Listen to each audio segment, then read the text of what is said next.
Let's go elsewhere in the NFC, to the NFC North. Vikings and Bears. Before we get into the deep dive on the Bears defense against the Vikings offense, a lot of attention this week paid to Adam Thielen's post-game comments and more recently Kirk Cousins' response to that. Let's take a listen. I think that's probably the most frustrating thing is we knew that was going to happen at some point. At some point, you're not going to be able to run the ball for 180 yards, even with the best running back in the NFL. And that's when you have to be able to throw the ball. You have to be able to make plays. You have to be able to, hit the ball, the deep balls. You have to do that because otherwise it's too easy for teams to just tee up and rush the quarterback. So we have to be able to run the ball and pass the ball. All right, that was Adam Thielen after the loss on Sunday. Let's take a listen to Kirk Cousins today, which is Wednesday. I really want to apologize to him because there's too many opportunities where we could have hit him on Sunday. And post-game, when I talk to the media, I always say, hey, until I watch the film, it's hard for me to really give you a straight answer. Well, now it's Tuesday night. I've watched the film. And the reality is there were opportunities for him. The one that's most obvious is the 3rd and 10 at the beginning of the game. We're near midfield. That's arguably 7 points. If you put the ball where it needs to be, he's shown, number 19 shown that he will make that play. And he'll probably finish the play in the end zone and pull away from the defender. All right, that's courtesy KFAN in the Twin Cities. What stood out to you the most there? Well, okay, first off, Adam Thielen, breaking protocol. Okay, this is something I was going to grieve about on the Pro Football Talk today because, again, if this was Aaron Rodgers or somebody else who said something like that, why is he airing their dirty laundry? Right. Why is he cryptically saying these messages? So that's bullshit on Adam Thielen. Do you think he was talking to the offensive coordinator or the quarterback? I think he's probably talking to a little bit of both. I mean, I think a little bit of both. But it sounded more like Cousins to me. I don't know. What do you think? I'm sure the offensive coordinator is involved in that as well. I think it'd be easier for me to believe that he was directing that at the coaching staff. I mean, when it's receiver to quarterback, you just don't hear that very often. You don't especially hear that. veteran to veteran. Right. And as you said, you don't hear any of it very often. No. I mean, that's going against the norm. The norm. To call either one out, the coaching staff or the quarterback in the postgame. But I think that was more toward the coaches than it was towards his quarterback. I'm not going to sit here and disagree with you. The problem is when you say something like that, and you have a punching bag on your team named Kirk Cousins, who everybody can't wait to jump on, you open the door for everybody to jump on him. And then Kirk Cousins has to address it, okay? And that's where it's bullshit. And so Kirk Cousins, let's just talk about that comment real quick before we get into the film. First off, I give him a lot of credit. I mean, he always takes it like a man. I watched the film. I should have, I made some mistakes, blah, blah, blah, blah, blah, blah. I wish he wouldn't have done that. I wish he would have addressed it today when he's outside his locker room. And don't say sorry to Adam Thielen. Right. Adam Thielen should be saying sorry to you, okay? So that would be my first thing. And then the next thing is when you're the quarterback of a football team and you're the leader and you're supposed to be the captain of the ship, right? Okay? I don't think it looks good to say sorry to a guy who's like somewhat publicly calling you out. It's just not a good look. I wish he would have just said, obviously there were some issues. I could have played better. There's no doubt about that. We're all frustrated. But like Tom Brady or Aaron Rodgers, they would have never apologized to a receiver. First off, no receiver would ever say that about them, but they would never have apologized to acknowledge the stupidness of that receiver saying that. Right. And, I would hope at some point he says something to Thielen, like, hey, dude, that was f***ed up. You said that. Now here we are. For the 3rd day this week, we're still talking about this because Mike Zimmer had to talk about it at this coaching press conference this morning, and here we are because of him. And that's where it's BS, and I feel bad, but yet I'm not going to sit here and tell you Thielen's lying with what he said either. Right. Yeah. It all stems from how poorly they played on Sunday. Yeah. It'd been kind of a small ball approach to the early part of the season, but it had mostly worked. Didn't work at all on Sunday. And we talked about this, right? Right, yeah. We just said if the run game didn't work, this is what we talked about all last week. Yes. Is this pass game good enough? Yeah, their margin for error was awfully slim. Awfully slim. So they run into a Bears defensive line that was fantastic. Right. What's the biggest reason you think the Vikings failed on Sunday? Well, they became one-dimensional, that's for sure. The Bears defense is the real deal. There's no question about that. Now, within that, I didn't ever expect like the Vikings were going to put up 30 points in this game. I thought this this game was going to be like a 17-16 type of game. I think that's what I picked the Vikings to win the game by, 17-16. Right. Obviously, I was wrong. Okay. The biggest thing, though, and I think you've seen my notes, there is some truth to what Adam Thielen said in his little post-game press conference. And what I mean by that, of course, we know the big play he missed on 3rd and 10 to Adam Thielen, which would have been a touchdown, certainly, okay? I get that. And then when you're playing a Bears defense, you only get so many opportunities like that to strike. So when it happens, you got to strike. But I think overall, if I just had to make a theme, especially in the first half, Kirk Cousins was predetermining, too quick to get the ball out of his hand and go to the check down a few times. I want to raise my hand on the predetermining. Go ahead. Right.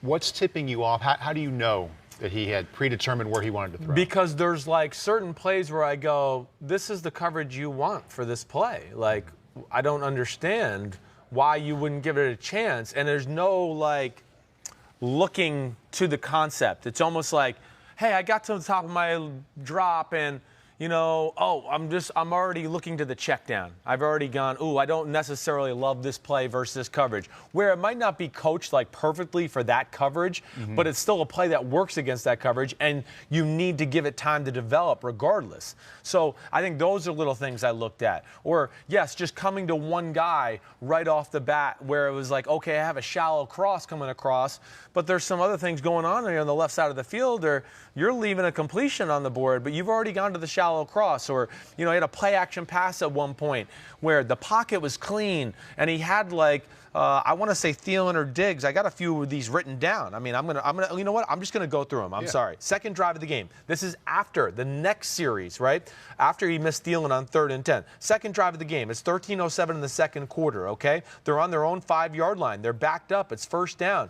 He's got Stephon Diggs on like a corner route. He ran like a little post corner. He's wide open. I mean, he's wide. It's going to be at least a 30-yard gain. If Stephon Diggs makes somebody miss, it might be bigger than that, okay? But it's on a sail route, we call it, in the West Coast offense. Protection's good.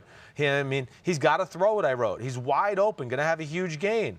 But he decided to check it down to the back. He never really gave it a chance. It didn't really look like he gave it a look. It was almost like, I'm backed up. I'm just going to get the ball out of my hand. Right. And, so that's not good. And listen, I know this is hard. I understand playing in the NFL is hard. Another play, 8-10 in the second quarter. Thielen has a post corner, okay, on this one, versus cover 6, which is quarter, half. To his side, it's cover 4. He runs the post corner. It basically becomes man-to-man. He's got it. He's open. There's no pressure at all.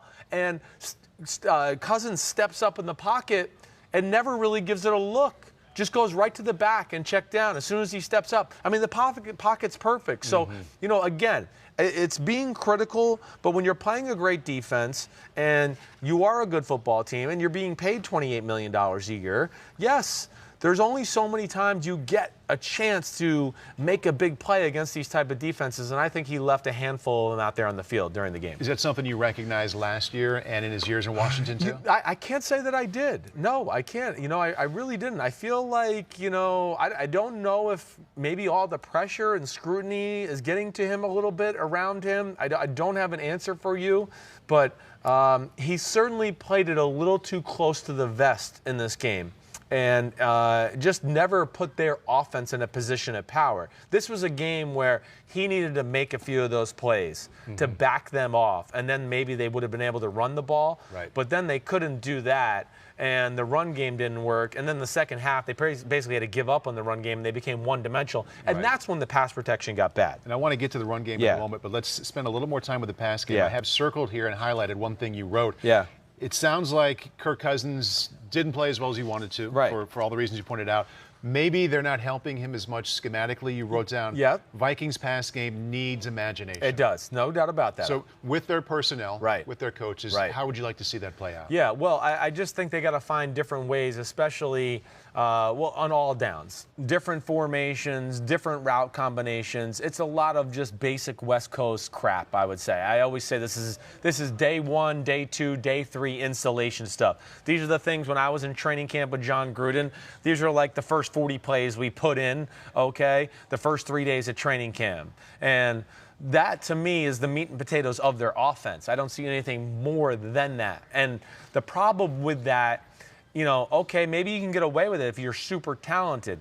They're not super talented on that side of the ball like that.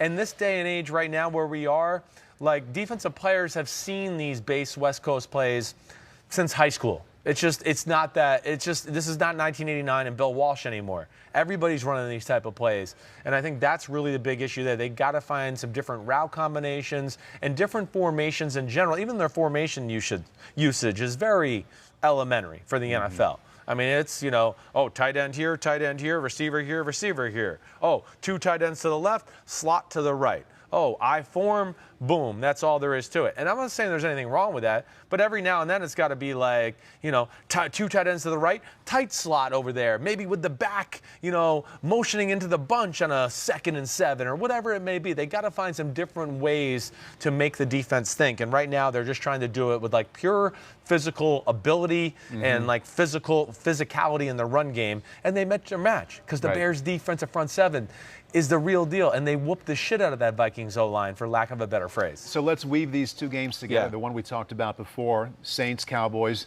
praised up and down for good reason. The Saints defensive line. Yep. Bears defensive line was fantastic. I think I can count on one hand the number of times Dalvin Cook wasn't met before he got to the line of scrimmage.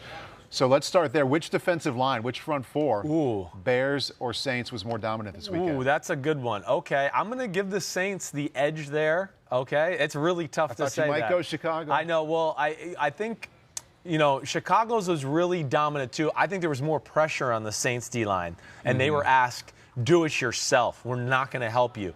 The Bears, which is embarrassing for the Vikings, they outnumbered the run game all day long. Yeah. And they couldn't do anything to back them off in the pass game. That's where it's just like, I think I wrote at one point, I love the dedication to the run.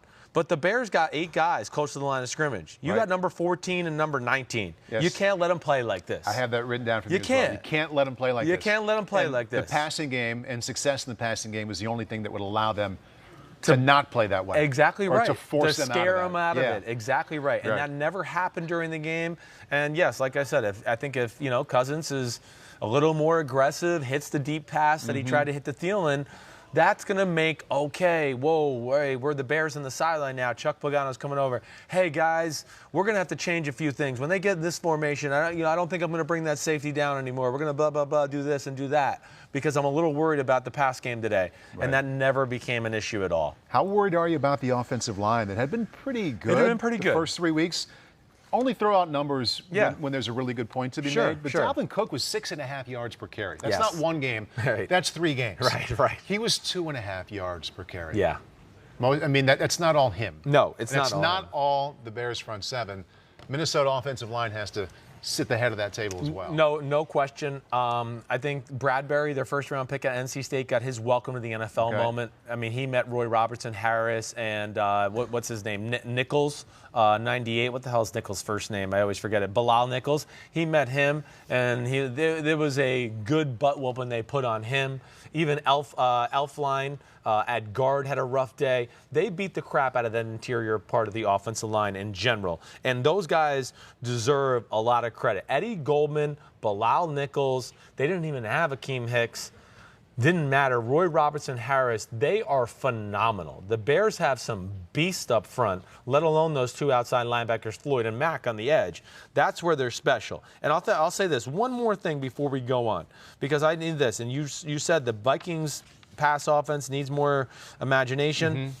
Other thing that just popped to me during the game, and this could be a theme just for anybody watching football and loving X's and O's to look forward to.